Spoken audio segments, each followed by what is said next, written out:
நண்பர்கள் எல்லோருக்குமே வணக்கம். நம்ம காஞ்சி கடிகை ஐஏஎஸ் அகாடமியிலேருந்து இன்றைக்கி ஃபிசிக்ஸில் மின்னியல் எலக்ட்ரிசிட்டி அப்படின்றதில் பார்ட் 1 பார்க்குறோம். ஸோ இந்த பார்ட் 1 எதை கவர் பண்ணுது அப்படின்னா 6th ஸ்டாண்டர்ட் மின்னியலில் 7th ஸ்டாண்டர்ட் மின்னியலில் உள்ள இம்பார்ட்டன்ட் பாயிண்ட்ஸ் எல்லாத்தையுமே கவர் பண்ணுது. சரிங்களா? அடுத்து உள்ள ஸ்டாண்டர்ட் எல்லாத்தையுமே நம்ம பார்ட் 2ல் கவர் பண்ண போகிறோம். ஸோ இதில் இந்த பார்ட் 1ல் 6th and 7th இருக்கக்கூடிய இம்பார்ட்டன்ட் பாயிண்ட்ஸ் பார்ப்போம். சரிங்களா? ஸோ அதில் என்ன சொல்கிறாங்கன்னா, தமிழகத்தில் சில முக்கியமான மின் நிலையங்களை பற்றி இன்ட்ரொடக்ஷனில் கொடுக்குறாங்க. சரிங்களா? ஸோ அனல் மின் நிலையம் அப்படின்னா என்ன அப்படின்னா தெர்மல் பவர் ஸ்டேஷன்ஸ். சரிங்களா? ஸோ தமிழ்நாட்டில் ரொம்ப ஃபேமஸான தெர்மல் பவர் ஸ்டேஷன் எதுனா நெய்வேலியில் இருக்கக்கூடிய நேஷ்னல் லிக்னைட் கார்ப்பரேஷன் NLC நெய்வேலியில் இருக்குது. அடுத்து என்னென்னா திருவள்ளூர் மாவட்டத்தில் உள்ள எண்ணூர். இது ரெண்டுமே என்னென்னா நிலக்கரியை வச்சு என்னென்னா அனல் மின் நிலையங்களில் நம்ம மின்சார உற்பத்தி செய்கிறத குறிப்பிடுறாங்க. அடுத்து என்னென்னா ஹைட்ரோ பவர் ஸ்டேஷன்ஸ், நீர்மின் நிலையங்கள். அது எங்கே இருக்குது அப்படின்னு சொல்லி பார்த்திங்கன்னா, ரொம்ப ஃபேமஸான சேலம் மாவட்டத்தில் உள்ள மேட்டூர் டேமில் ஸ்டான்லி நீர்த்தேக்கத்தில் இருக்கிறதுல நம்ம என்னென்னா ஹைட்ரோ பவர் ஸ்டேஷனுக்கு ரொம்ப ஃபேமஸான. அதே போல் திருநெல்வேலி மாவட்டத்தில் உள்ள பாபநாசம். இதெல்லாம் புக்கில் உள்ள பாயிண்ட்ஸு, அதை கொஞ்சம் பார்த்துக்கோங்க. ஸோ நம்மக்கிட்ட இருக்கிற எல்லாமே புக்கிலேருந்து தொகுத்த பாயிண்ட்ஸ் தான். இதெல்லாம் ரொம்ப இம்பார்ட்டண்ட்டான பாயிண்ட்டு. அடுத்து அணுமின் நிலையங்கள். அணுமின் நிலையம் அப்படின்றது என்னென்னா அட்டாமிக் பவர் ஸ்டேஷன். ஸோ கல்பாக்கத்தில் இருக்கக்கூடிய Indira Gandhi atomic power station என்னென்னா ரொம்ப முக்கியம். அடுத்தது திருநெல்வேலியில் உள்ள கூடம்குளம்னு கொடுத்து டைப்பிங் மாறிடுச்சு. ஸோ கூடம்குளம் அது எழுதிக்கோங்களா. கூலை வச்சுக்கோங்க, கூடம்குளம். அடுத்தது காற்றாலைகளில் என்னென்னா கன்னியாகுமரி மாவட்டத்தில் உள்ள ஆரல்வாய் மொழி. சரிங்களா? ஸோ முப்பந்தல்லேருந்து ஆரல்வாய் மொழி வரலும் வேர்ல்டுலேயே மிகப்பெரிய காற்றாலை ஒரே இடத்துல காற்றாலை அதிகமாக நிறுவப்பட்டது அந்த இடத்துல தான். முப்பந்தல்லேருந்து ஆரல்வாய் மொழி வரலும் மிக நீண்ட தூரத்துக்கு என்னென்னா நம்ம காற்றாலையை வச்சுருக்கோம். சரிங்களா? ஸோ இந்தியாவிலேயே அதிகமாக காற்றாலையிலிருந்து மின்சாரம் உற்பத்தி செய்யக்கூடிய மாநிலம் எதுனா தமிழ்நாடு தான். சரிங்களா? அதுவும் கொஞ்சம் பார்த்துக்கோங்க. அடுத்து என்னென்னா திருநெல்வேலி மாவட்டத்தில் உள்ள கயத்தாரில் எல்லாம் இருக்குது. சரிங்களா? அப்புறம் பொள்ளாச்சி சைடும் கூட நிறைய என்னென்னா இந்த காற்றாலை மின்சாரத்தை உற்பத்தி செய்கிறாங்க. சரிங்களா? அடுத்தது பார்த்திங்கன்னா மின் நிலையங்கள்லாம் என்ன பண்ணுவாங்க அப்படின்னா டர்பன் அப்படின்னு சொல்லிட்டு ஒன்று இருக்கும். ஸோ டர்பைன் அப்படின்னு சொல்லிட்டு ஒரு பெரிய ஃபேன் ஒன்று இருக்கும். ஸோ அதை சுழலும் போது அதுலேருந்து நம்மளுக்கு என்ன சொல்கிறது, அதுலேருந்து நம்மளுக்கு எலக்ட்ரிசிட்டி நம்மளுக்கு கிடைக்கிது. சரிங்களா? அதோட இயக்க ஆற்றலை என்னென்னா அந்த பெரிய டர்பைன் சுழலும் போது அந்த இயக்க ஆற்றல் நம்மளுக்கு மின் ஆற்றலாக மாறுது. சரிங்களா? அடுத்து என்னென்னா மின்கலனை பற்றி சொல்கிறாங்க. மின்கலன் அப்படின்றது வேறு ஒன்றும் இல்லை, செல்லை தான் சொல்கிறாங்க. சரிங்களா? செல்லுன்னா அந்த நம்ம பேசுகிற இதில் அந்த பேட்ரி சின்ன செல்லு. ஸோ மின்கலன்றது என்னென்னா வேதி ஆற்றலை மின் ஆற்றலாக மாற்றக்கூடிய ஒரு கருவி. சரிங்களா? மின்கலன் என்பது வேதி ஆற்றலை மின்னாற்றலாக மாற்றக்கூடிய ஒரு கருவி. சரிங்களா?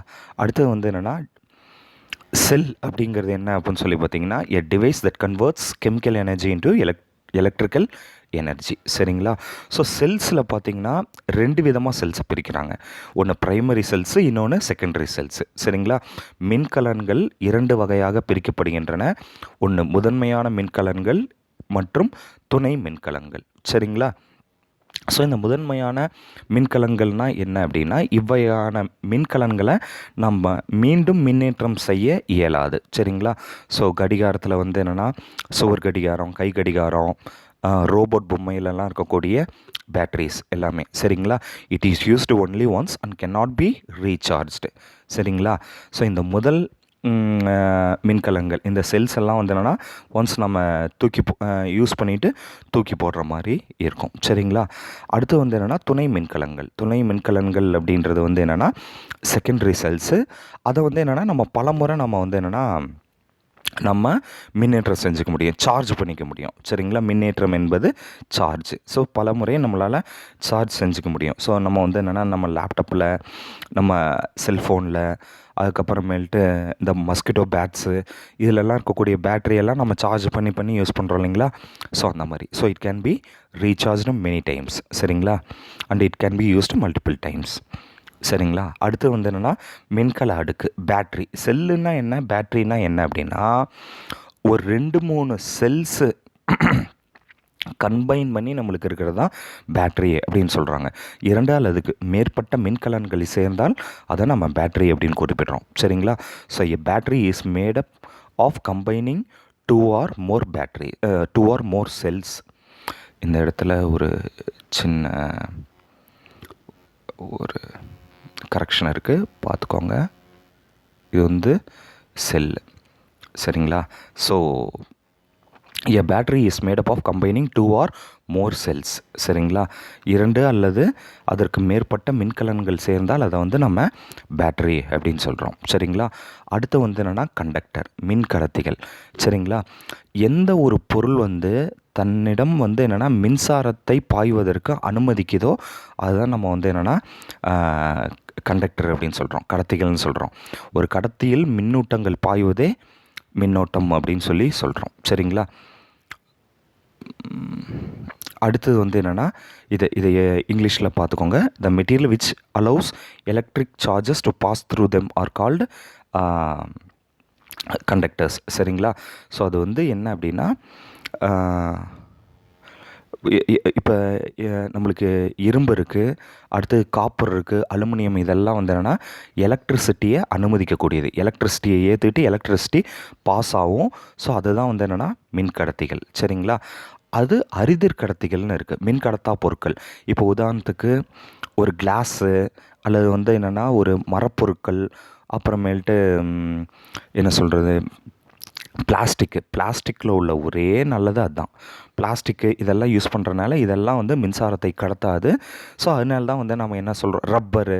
அதனால தான் ஒவ்வொரு நம்ம வந்து என்னென்னா ஒயர்லேயும் ரப்பரை இன்சுலேட் பண்ணியிருக்கோம். சரிங்களா? ஸோ அரிதிர் கடத்திகள்ன்றது என்னென்னா எந்த பொருட்கள் தன் வழியே மின்னூட்டங்களை கடத்தவில்லையோ அப்பொருட்களை வந்து என்னென்னா அரிதிர் கடத்திகள் அல்லது வந்து என்னென்னா மின் கடத்தா பொருட்கள் அப்படின்னு சொல்கிறோம். The materials which do not allow electric charges to pass through them are called non conductors. சரிங்களா? அடுத்து சில தகவல் துளிகளை வந்து என்னென்னா புத்தகத்தில் கொடுத்துருக்காங்க. அது என்னென்னு பார்த்துக்கோங்க.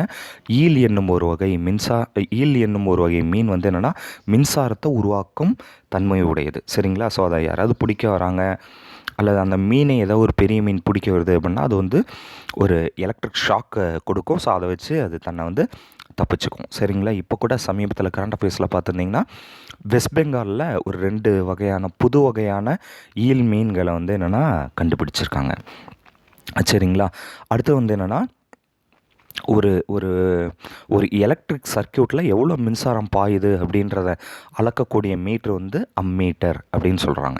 அம்மீட்டர் என்பது ஒரு மின் சுற்றில் பாயக்கூடிய மின்னோட்டத்தின் அளவிடும் கருவியாகும். சரிங்களா? ஸோ ஒரு எலக்ட்ரிக் சர்க்யூட்டில் எவ்வளோ மின்சாரம் பாயுதுன்றதை அளக்கிறதுக்கான ஒரு கருவி தான் எதுன்னா அம்மீட்டர்.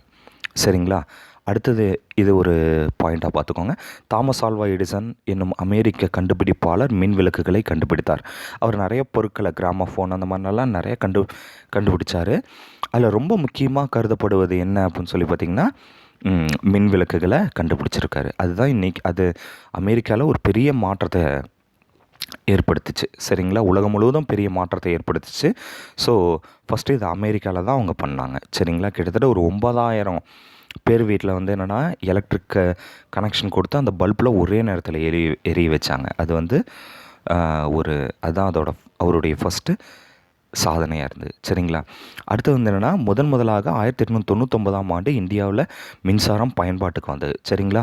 ஸோ அடுத்த வருடமே 1900 சென்னை பக்கத்தில் இருக்கக்கூடிய பேசின் பாலக்கிட்ட ஒரு தெர்மல் பவர் பிளான்ட்டை வந்து என்னென்னா பிரிட்டிஷ் அரசாங்கம் நிறுவியது. சரிங்களா? அடுத்தது அனைத்து பருப்பொருட்களும் சிறிய துகள்களால் ஆன அணுக்களால் ஆனது அப்படின்னு சொல்கிறாங்க. சரிங்களா? ஸோ அனைத்து பருப்பொருட்களும் சிறிய துகள்களால் ஆன அணுக்களால் ஆனது அப்படின்னு சொல்கிறாங்க. All the materials are made up of small particles called atoms அப்படின்றாங்க. அணுக்கள் அப்படின்னா ஆட்டம்ஸ் அப்படின்னு அர்த்தம். அணுவின் மையப்பகுதி எதுன்னா உட்கரு என அழைக்கப்படுகிறது. சரிங்களா? The centre of the atom is called as nucleus. சரிங்களா? அடுத்தது உட்கருவானது புரோட்டான்கள் மற்றும் நியூட்ரான்களை உள்ளடக்கியது அப்படின்னு சொல்கிறாங்க. சரிங்களா? The nucleus consist of protons and neutrons. சரிங்களா? இதையும் கொஞ்சம் பார்த்துக்கோங்க. இது சில இடங்களில் நிறைய கேட்குறாங்க. சரிங்களா? புரோட்டான்கள் நேர் மின் சுமை கொண்டவை, நியூட்ரான்கள் மின்சுமையற்றவை அப்படின்னு சொல்கிறாங்க. சரிங்களா? Protons are positively charged and neutrons have no charge. சரிங்களா? ஸோ நியூட்ரலாக இருக்குதுன்னு சொல்கிறாங்க இல்லையா, நம்ம வந்து பாசிட்டிவ் சைட்லேயும் இல்லை, நெகட்டிவ் சைட்லேயும் இல்லை, அந்த மாதிரி வச்சுக்கோங்க. ஸோ நியூட்ரான்ஸ் வந்து நியூட்ரலாக இருக்குது, பாசிட்டிவ் சைட்லேயும் இல்லை, நெகட்டிவ் சைட்லேயும் இல்லை. புரோட்டான்ஸ் வந்து பீக்கு பாசிட்டிவ், ஸோ பாசிட்டிவாக இருக்குது அப்படின்றத வந்து என்னென்னா வச்சுக்கோங்க. சரிங்களா? அடுத்து உட்கருவை வந்து என்னென்னா சுற்றி எதிர் மின் சுமையை கொண்ட எலக்ட்ரான்கள் வட்டப்பாதையில் சுற்றி வருகின்றன. Negatively charged electrons evolve around the nucleus in orbit, circular orbit அப்படின்றாங்க. சரிங்களா? நெகட்டிவ்க்கு என்ன வருதா, ஸோ நோ, அது வந்து என்னென்னா நெகட்டிவ்லி சார்ஜ்னு வச்சுக்கோங்க. சரிங்களா? அடுத்தது வந்து என்னென்னா அணுவினில் உள்ள மின்னோட்டங்களுடன் தொடர்புடைய ஆற்றலின் ஒரு வகை மின்சாரமாகும். Electricity is a form of energy that is associated with electric charges that consist inside that exist inside the atom அப்படின்னு சொல்கிறாங்க. Electricity is a form of energy that is associated with electric charges that exist inside the atom அப்படின்னு சொல்கிறாங்க. சரிங்களா? அணுவினில் உள்ள மின்னோட்டங்களுடன் தொடர்புடைய ஆற்றலின் ஒரு வகை மின்சாரம் ஆகும் அப்படின்னு சொல்கிறாங்க. சரிங்களா? ஸோ மின்னூட்டத்தினுடைய அலகை எப்படி குறிப்பிடுறாங்க அப்படின்னா கவுலம் அப்படின்னு சொல்லிட்டு கூலும் அப்படின்னு சொல்லி அழைக்கிடுறாங்க. சரிங்களா? ஸோ ஒரு கூலும் என்பது இந்த வேல்யூ பார்த்துக்கோங்க, இதுவும் கேட்டிருக்காங்க. ஒரு கூலும் என்பது தோராயமாக 6.242 பெருக்கல் 10⁻18 நியூட்ரான்கள் மற்றும் எலக்ட்ரான்களுக்கு சமம் அப்படின்னு சொல்கிறாங்க. So coulomb is equal to 6.242 into 10⁻18 protons or நியூட்ரான்ஸ்க்கு ஈக்குவல் அப்படின்னு சொல்கிறாங்க. சரிங்களா? மின்னூட்டம் பொதுவாக Q என்ற எழுத்தால் குறிப்பிடப்படுகிறது. இதுவும் கொஞ்சம் பார்த்துக்கோங்க. சரிங்களா? ஸோ எந்த எழுத்தால் குறிப்பிடப்படுது அப்படின்னு சொல்லி கேட்பாங்க. அடுத்தது மின்னோட்டம். மின்னூட்டங்களின் ஓட்டமே மின்னோட்டம். The flow of electric charges is called as electric current. சரிங்களா? அடுத்தது மின்னோட்டத்தின் குறியீடு வந்து என்னென்னா நம்ம எப்படி குறிப்பிடுறோம் அப்படின்னா ஐ அப்படின்னு குறிப்பிடுறோம். சரிங்களா? ஸோ மின்னோட்டத்தின் எஸ்ஐ அலகு, the SI unit of electric கரண்ட்டை நம்ம எப்படி குறிப்பிடுறோன்னா ஆம்பையர். சரிங்களா? அடுத்தது இதை பார்த்துக்கோங்க, இந்த வேல்யூஸ் எல்லாம் ரொம்ப முக்கியம். ஒரு மில்லி ஆம்பையர் அப்படிங்கிறது 10 வந்து என்னென்னா -3 அப்படின்ற பவரில் இருக்கிறது தான் வந்து என்னென்னா நம்மளுக்கு 1 மில்லி ஆம்பையர். அதாவது 1/1000 ஆம்பையர் எடுத்துக்கிட்டிங்கன்னா தான் 1 ஆம்பையர். கிட்டத்தட்ட மீட்டர் மாதிரி தான். அதை அப்படியே நீங்கள் 1/1000 அப்படின்னு போட்டிங்கன்னா உங்களுக்கு வந்துடும். சரிங்களா? அடுத்து மைக்ரோ அப்படின்னா என்னென்னு பார்த்துக்கோங்க. அடுத்தது மின்னழுத்த வேறுபாடு. சரிங்களா? இது ரொம்ப முக்கியமானது. மின்னழுத்த வேறுபாடு இருந்தால் மட்டும்தான் ஒரு கடத்தி வழியாக மின்சாரம் பாயும். சரிங்களா? ஸோ எப்படி வந்து என்னென்னா தண்ணி வந்து ஒரு உயர்ந்த இடத்துலேருந்து தாழ்ந்த இடத்துக்கு பைப் போட்டால் தான் பரவுமோ, அதே எப்படி நீங்கள் ஒரு பைப்பை வந்து சரிசமமாக வச்சுருந்தா அதில் நீர் பாயாதோ, அதே போல் உயர்ந்த இடத்துலேருந்து நம்ம தாழ்வான இடத்துல வச்சுருந்தா தான் நம்ம வந்து தண்ணி பாயும். அதே போல் தான் மின்சாரம் என்பதும் பாசிட்டிவும் நெகட்டிவும் இருந்தால் தான் பாயும். சரிங்களா? அதை தான் பொட்டன்ஷியல் டிஃப்ரென்ஸ்னு சொல்கிறாங்க. மின்னழுத்த வேறுபாடு இருந்தால் மட்டுமே கடத்திகள் வழியாக மின்னோட்டமானது செல்லும். சரிங்களா? ஸோ மின்னழுத்த வேறுபாடு அப்படின்றது வந்து என்னென்னா எஸ்ஐ யூனிட்டில் வோல்ட் அப்படின்னு சொல்லிட்டு நம்ம அதை குறிப்பிடுறோம். சரிங்களா? அதே போல் இரு புள்ளிகளுக்கு இடையே ஆன மின்னழுத்த வேறுபாட்டை நம்ம வோல்ட் மீட்டர் அப்படின்ற கருவியை வச்சு அளவிடுறோம். an electric current can flow only when there is and potential difference. சரிங்களா? ஸோ நம்மளுக்கு அந்த பாசிட்டிவ் நெகட்டிவ் இருந்தால் தான், ப்ளஸ் மைனஸ் இருந்தால் தான் கரண்ட்டு பாயும். சரிங்களா? அதே போல் வோல்ட்டினுடைய இந்த பொட்டன்ஷியல் டிஃப்ரென்ஸினுடைய எஸ்ஐ யூனிட் என்ன அப்படின்னா வோல்ட்டு. சரிங்களா?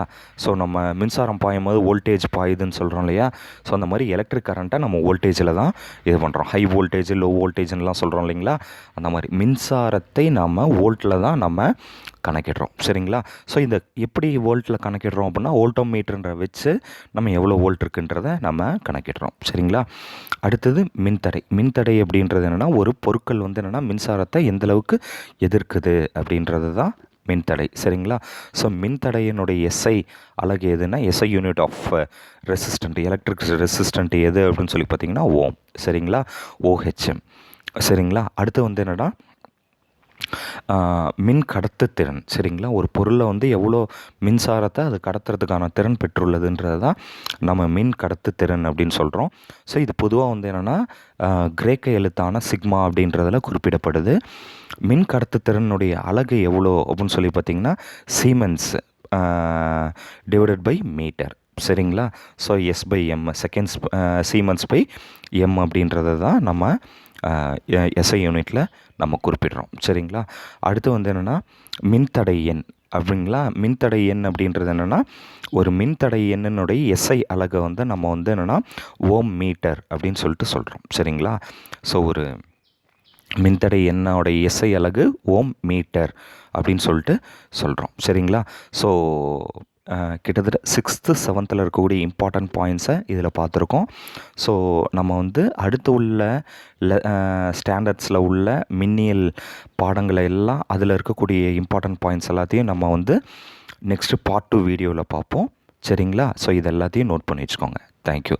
ஸோ இதுக்கு இல்லாமல் இதில் என்னென்ன வந்து புக் பேக் கொஷின்ஸ் வந்திருக்கு அப்படின்றதையும் நம்ம போடுவோம். ஸோ அதுவும் கொஞ்சம் பார்த்துக்கோங்க. சரிங்களா? நன்றி.